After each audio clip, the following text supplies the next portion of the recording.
Province de Namur, le podcast. Constantin Meunier, la jeunesse d'une image, c'est le titre de l'exposition qui s'est ouverte il y a une dizaine de jours au musée provincial Félicien Rops dans le Vieux Namur. On en parle avec le conservateur adjoint du musée, Giuseppe Di Stasio.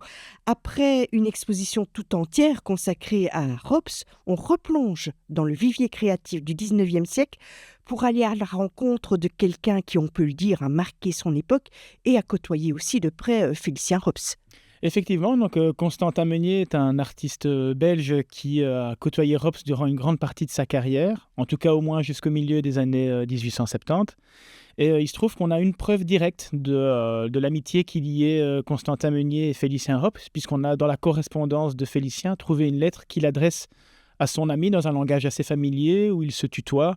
Et donc on peut largement conclure que Constantin Meunier et Rops étaient des amis assez proches et qu'ils avaient en plus de ça quelques petits atomes crochus au niveau de leur pratique artistique. Des atomes crochus qui ont commencé relativement tôt puisque ils ont fait une partie de leur formation ensemble.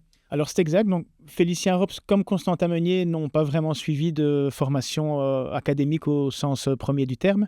Néanmoins, on les retrouve tous les deux dans un atelier libre qui est l'atelier libre Saint-Luc à Bruxelles. On est à peu près au milieu des années 1850. Donc Rops est déjà rentré à l'université et démarre en parallèle une carrière artistique avec une formation finalement hors académie dans un atelier qui compte aussi parmi ses membres des personnalités comme Charles de Groux par exemple.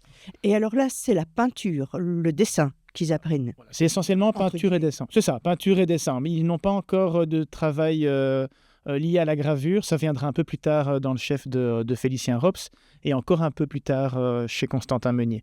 Alors là, on est sur le dessin, mais Meunier, il n'a pas commencé par le dessin. Moi, je le connais comme sculpteur, en fait. Alors, c'est que la plupart des gens qui s'intéressent un petit peu au milieu de l'art belge des années 1850-60 connaissent Constantin Meunier par le biais de sculptures et aussi par le biais de grandes peintures, mais qui n'ont absolument rien à voir avec ce qu'on présentera à l'exposition, puisque Meunier, en début de carrière, peint surtout des scènes religieuses ou des scènes de genre religieuses, et n'est pas du tout dans l'esprit encore qui sera le sien dans les années 1870 à peu près. Alors, qu'est-ce qui a fait finalement que ce monsieur qui vient d'un milieu artistique, déjà, contrairement à Rops, comment ça se fait que ce monsieur qui travaille pendant un certain nombre d'années la sculpture passe à la peinture ? Alors ça, c'est la rencontre avec les théories d'un grand peintre français qui est considéré comme le chef de file du mouvement réaliste, qui est Gustave Courbet. Et il faut bien reconnaître que lorsque Gustave Courbet a présenté Les Casseurs de pierre en 1849 et en Belgique en 1851, puisque ça a fait l'objet d'une exposition au Salon de Gand, ça a été un peu une révélation pour Constantin Meunier et il s'est rendu compte que la sculpture étant quelque chose de relativement académique, il n'y avait plus tellement de sens à travailler ce médium parce que Constantin Meunier ne se retrouvait plus trop. Et puis, petit à petit, il a commencé à basculer vers la peinture et il s'est intéressé beaucoup au monde industriel via des amis à lui, notamment le fils de Charles de Groux, qui s'appelait Daniel de Groux, qui l'a emmené à la découverte, en 1878, à la découverte du bassin minier et sidérurgique liégeois. Et 2 ans plus tard, il va faire le même type de voyage avec un autre artiste qui est Xavier Mellery, qui est aussi un artiste qui fait partie du cercle d'amitié de Rops, et qui va l'emmener à la découverte du borinage et du bassin industriel. Et là, c'est vraiment la double révélation pour Constantin Meunier, c'est qu'il va commencer à travailler vraiment ce médium qui est la peinture de mineurs et d'ouvriers sidérurgiques. Et ça va décliner, il va décliner ça pendant toute sa carrière dans les 25 ans qui vont suivre en fait. Alors avec Meunier, on est vraiment dans, on va dire, le détail, dans la représentation la plus juste, la plus réaliste. Mais c'est exactement ça. Donc, Rops, comme Constantin Meunier, vont faire partie des membres fondateurs de la Société libre des beaux-arts. Là, on est en 1868. On défend des préceptes anti-académiques et réalistes. Et Constantin Meunier va vraiment rester dans cette filière-là toute sa carrière. Et il va même participer plusieurs fois à des visites dans les sites miniers. Et il va même s'engager un petit peu comme aide, puisqu'il y a eu quelques catastrophes dans le monde de la mine. Et Constantin Meunier sera parmi les personnes qui vont aller aider les rescapés, les blessés. Et ça va se retranscrire très fortement dans ces représentations du monde ouvrier. Alors, des représentations en peinture, mais aussi de nouveau en sculpture. C'est pas vraiment un trajet linéaire qu'il va faire. Non, il est revenu à la sculpture parce que, à un moment donné, dans le développement du réalisme en France, on va commencer aussi à voir arriver le travail d'un sculpteur très connu qui est Auguste Rodin, et notamment une œuvre très, très symbolique de son œuvre qui s'appelle L'Homme d'airain ou L'Âge d'airain. Et Constantin Meunier va s'en inspirer pour recommencer à travailler la sculpture, qui est un médium qu'il avait abandonné pendant à peu près 25 ans et qui va retrouver sa pleine signification et sa pleine symbolique finalement aussi pour le monde ouvrier. Et ça va accompagner de nouveau le reste de sa production. Alors là, on parle beaucoup de peinture, on parle beaucoup de sculpture, et c'est pourtant pas l'angle qui est choisi pour cette exposition. Quelle en est la raison? Pourquoi? Alors, Constantin Meunier, c'est un artiste qui est connu depuis très longtemps, qui a aussi son musée monographique comme Rops, qui est un peu plus ancien. Mais on le connaît, oui, essentiellement par son travail de la peinture. Mais au gré de dernières recherches, on s'est rendu compte qu'il avait produit quelques eaux fortes, notamment de nouveau avec Rops, puisque Rops, si vous vous en souvenez, il a créé en 1869 la Société internationale des aquafortistes, qui copie un peu le modèle français de la Société des aquafortistes, qui avait pour but de renouveler l'eau forte, qui est une technique de gravure très appréciée des artistes et de certains critiques d'art comme Baudelaire, puisque Baudelaire a aussi écrit un article qui s'appelle L'eau forte est à la mode. Et c'est par le biais d'une ancienne exposition qui s'appelait La magie de l'encre qu'on s'est rendu compte que Constantin Meunier était un membre effectif de cette Société internationale des aquafortistes. Et c'est vraiment le point de départ de la réflexion, c'est quel est l'impact finalement de Constantin Meunier sur la pratique de l'estampe au XIXe siècle. Alors, vous nous parlez d'estampes, vous nous parlez d'eau forte. La différence, c'est quoi là? Alors, l'estampe, c'est un mot générique qui désigne tout ce qui est produit via la gravure. Donc, ce sont des systèmes de reproduction d'œuvres d'art à plus grande échelle. Et l'eau forte, c'est une technique particulière, qui est une technique qu'on appelle en taille douce, qui est un peu complexe, puisqu'il faut un peu jouer au petit chimiste. En gros, c'est vous prenez une plaque de métal que vous enduisez de vernis, et vous dessinez vos traits sur le vernis. Et donc, toutes les parties qui ne sont pas protégées par le vernis, une fois qu'on les aura plongées dans un bain d'acide, le métal va être mordu, et c'est ça qui va déterminer la profondeur des sillons. Et quand vous allez ancrer votre plaque et que vous allez imprimer votre feuille, selon la dilution de l'acide ou selon le temps que la plaque va tremper, le sillon sera plus ou moins profond, et donc il y aura des nuances qui sont plus ou moins sombres ou claires selon l'épaisseur de ce sillon. C'est vraiment ce qui se rapproche le plus du dessin. C'est une technique qui se rapproche le plus du dessin et qui est finalement plus souple que la technique de taille au burin, comme a pu l'apprendre Constantin Meunier quand il était très jeune. Puisque le propre d'une gravure au burin, c'est que vous devez buriner la plaque et que ça fait des sillons en forme de V et qu'il y a un petit peu de relief, donc c'est un peu moins fin que l'eau forte. Alors là, dans ces images, il y a différentes sortes. Est-ce que c'est toujours lui qui a réalisé ces images de manière un petit peu, vous l'avez dit, des procédés chimiques, des procédés un petit peu particuliers, ou est-ce que d'autres vont reprendre ces œuvres? Alors, c'est pour ça que l'angle qu'on a choisi de développer pour l'exposition au musée Rops, c'est vraiment l'impact que l'œuvre de Meunier a eu sur certains de ses contemporains. Et on a beaucoup de graveurs de reproduction. En fait, on en a deux surtout qui sont très connus. Il y a Carl Meunier, donc, qui est le fils de Constantin Meunier, qui a surtout, lui, transposé les œuvres du début de carrière de son père et quelques œuvres liées à l'industrie. Et puis, on a Auguste Dance, qui est le beau-frère de Constantin Meunier, puisque Auguste Dance a épousé la sœur de Constantin. Et lui, il a plutôt transposé tout ce qui était sculpture.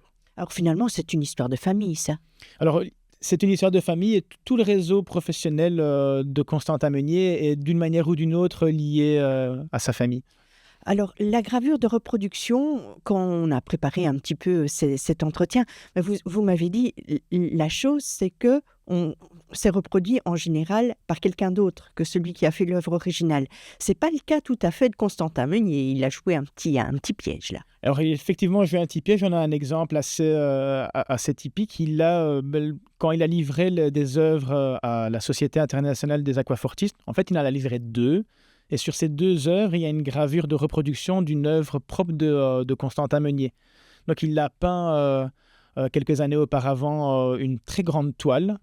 Donc c'est vraiment une technique classique d'huile sur toile qui s'appelle la guerre des paysans, qui fait suite à une révolte paysanne des années 1870. Et il a choisi de graver en fait une partie de ce tableau, qui est un groupe de paysans armés. Et donc voilà, effectivement, il a reproduit une œuvre qui était de sa propre main initialement, alors que d'habitude, ce sont des graveurs qui copient des œuvres d'autres grands artistes, et généralement des artistes qui ont une renommée plus élevée que la leur. Alors, on ne se limite pas, je veux dire, à cet aspect. Il y a aussi un autre aspect à Meunier. Il a été aussi illustrateur, comme Robes, tiens. Comme Robes, donc de nouveau un point commun. Alors, ce n'était pas le but premier de sa carrière, et de nouveau, c'est lié à son réseau professionnel et un petit peu indirectement familial. Les œuvres les plus connues qu'il a pu illustrer sont le roman Le Mort et le roman Un mâle de Camille Lemonnier. Il se trouve que Camille Lemonnier, en secondes noces, a épousé la nièce de Constantin Meunier. Une histoire de famille de nouveau. Et on connaît aussi une contribution de Constantin Meunier au monde de l'illustration pour un autre auteur qui est un petit peu moins connu, qui s'appelle Louis Delmer, et qui a écrit un roman qui s'appelle Le fils du gréviste, qui fait aussi écho à une révolte de grève des ouvriers de la province de Namur, du Hainaut et de Liège. Il y a un gros mouvement de grève qui a été réprimé dans le sang par l'État. Et là, on est en 1886. Le roman date de 1889. Et si Louis Delmer est plutôt un auteur qui essaie de cacher un petit peu le rôle de l'État, Constantin Meunier, il a pris un peu le contre-pied en montrant un peu toute la détresse finalement de ces ouvriers liés à cette répression un peu sanglante de l'État belge. C'est vraiment la patte de Constantin Meunier dans l'illustration aussi. Oui, ça reste un artiste qui est plutôt engagé, même si il a écrit dans certaines de ses lettres qu'il ne faisait pas de politique. Mais quand on voit l'implication qu'il a pu mettre à aller aider, par exemple, des mineurs lors de catastrophes dans les mines, notamment des fameux coups de grisou, on en a quelques-uns qui sont célèbres. Il y a le coup de grisou de la Grappe, qui est une mine à Frameries dans le Borinage, que Meunier a représenté sur une huile, qui sera présentée d'ailleurs à l'exposition. On a aussi le fameux coup de grisou qui s'est aussi passé dans une mine tout près du Borinage, que Constantin Meunier a représenté en sculpture et en gravure. Et puis, il y a évidemment toute cette implication que Meunier a avec la presse un petit peu anarchique de l'époque. Donc, il fait de la politique sans prétendre qu'il en fait, quoi. Alors, on est toujours dans ce côté un petit peu réaliste, on l'a dit. C'est vraiment aussi un angle qu'on aborde dans l'exposition, le réalisme ? Oui, c'est vraiment essentiellement des œuvres réalistes qui sont montrées. Là, la grande différence entre Meunier et Rops, c'est qu'à un moment donné, Rops a abandonné le réalisme au profit du symbolisme. Ça, c'est très lié à la rencontre que Rops a pu faire avec Baudelaire et puis son installation définitive sur Paris dans les années 70, où le réalisme, finalement, n'était plus tellement le mouvement à la mode. Par contre, Constantin Meunier, il est vraiment resté dans la filière réaliste et il a vraiment mené toute sa carrière dans ce mouvement artistique. Qu'est-ce qu'on va pouvoir voir à l'exposition ? On va se limiter à voir des gravures ou est-ce qu'il y aura aussi de la sculpture ? Est-ce qu'il y aura aussi de la peinture ? Alors justement, ce qui était intéressant dans le développement de la gravure de reproduction et de l'impact finalement que Meunier a pu avoir sur ses contemporains, on a décidé de vraiment montrer toute la chaîne créatrice de l'artiste. Donc on a les sculptures, on a la transposition de la sculpture faite par Meunier ou faite par quelqu'un d'autre. Et on a aussi des dessins de ces mêmes gravures. Donc, on a vraiment, au niveau médium artistique, quasiment l'essentiel de ce que Meunier a pu produire. Et lui et les membres de son réseau. Alors, on l'a dit à l'entame de cet échange, eh bien, Constantin Meunier, c'était quelqu'un avec lequel il fallait compter à l'époque véritablement. Il a énormément de... Pas tout de suite, hein, mais il y a eu énormément de succès à partir des années 1880-1890, à tel point que c'est d'ailleurs le premier étranger, donc non français, à avoir été acheté par l'État. Là aussi, on est à la fin des années 1880, début des années 1890. C'est le musée du Luxembourg qui lui a commandé en grande taille deux sculptures qui sont le débardeur du port d'Anvers et le marteleur, donc deux œuvres qui sont présentées dans l'exposition. Évidemment, pas les toutes grandes sculptures qui sont toujours pour le moment au musée d'Orsay, mais on a des modèles réduits, on a les dessins, on a des gravures du plâtre en fait, qui a servi de modèle pour la statue qui a été achetée par l'État français. La critique et les artistes de l'époque avaient une certaine reconnaissance aussi pour Meunier. Il a fait l'objet de beaucoup de critiques positives. Il a été aussi comparé à d'autres grands artistes de son temps. On pense notamment à Jean-François Millet, qui est aussi un des grands représentants du mouvement réaliste. À Charles de Gros aussi, qui était donc un ami commun de Meunier et de Rops, avec qui ils ont fait une partie de leur formation artistique. Et puis surtout, il y a beaucoup de personnes qui ont utilisé l'image de Meunier pour des affiches. Et je fais appel aux souvenirs de personnes qui ont maintenant entre 50 et plus. S'ils se souviennent de leur billet de 500 francs, il y avait la tête de Meunier dessus, un puits de mine et une image de deux mineurs, d'ailleurs, dont la peinture sera présentée dans l'exposition. On n'a plus le billet de 500 francs, malheureusement. Il est reproduit en photo dans le catalogue de l'exposition, mais c'est pour expliquer vraiment à quel point Meunier a été un artiste marquant pour son époque. Et il est important aussi de noter qu'il n'y a pas beaucoup d'artistes belges qui ont un musée monographique, et donc c'est un des deux artistes. Et il y a un point commun, peut-être quelque part, c'est Boves. De nouveau, voilà, François Boves, donc cet homme politique bien connu, qui était quelqu'un de très engagé, qui avait une certaine fibre artistique et qui est d'une manière ou d'une autre lié au projet de l'installation d'un musée monographique, à la reconnaissance, un peu à la gloire des artistes que sont Constantin Meunier et Félicien Rops. C'est qu'il n'y a pas beaucoup d'artistes belges qui ont le privilège d'avoir une institution qui est entièrement dédiée à leur carrière. Alors, on peut aussi voir ces œuvres hors les murs. Il y a à la Queue un fameux monument que n'importe qui peut voir.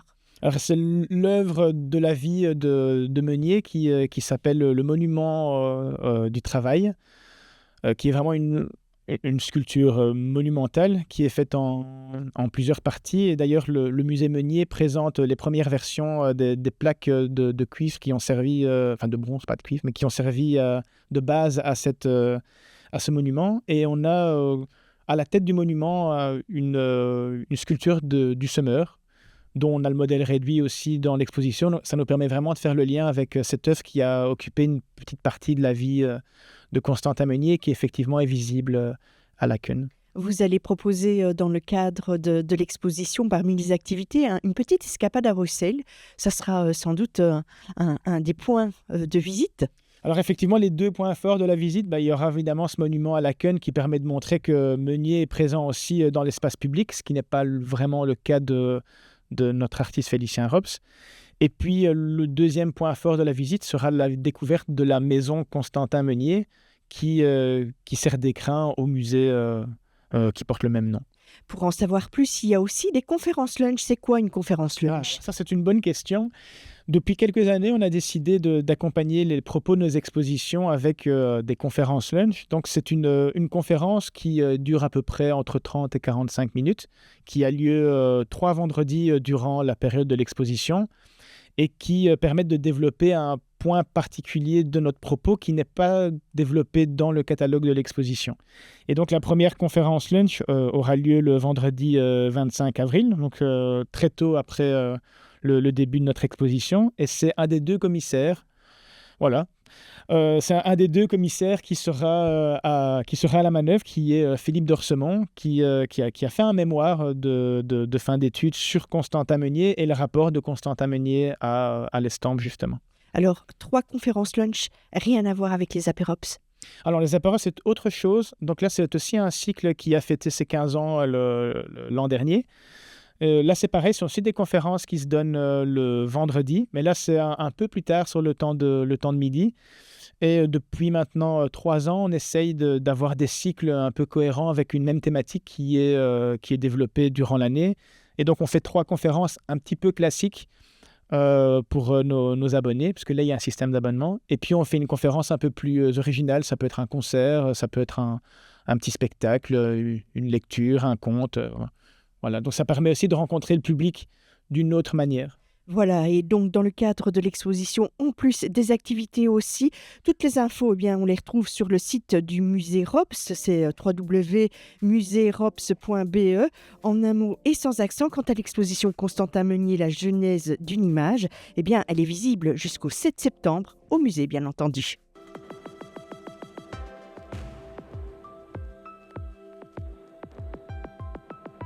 Province de Namur, au cœur de votre quotidien.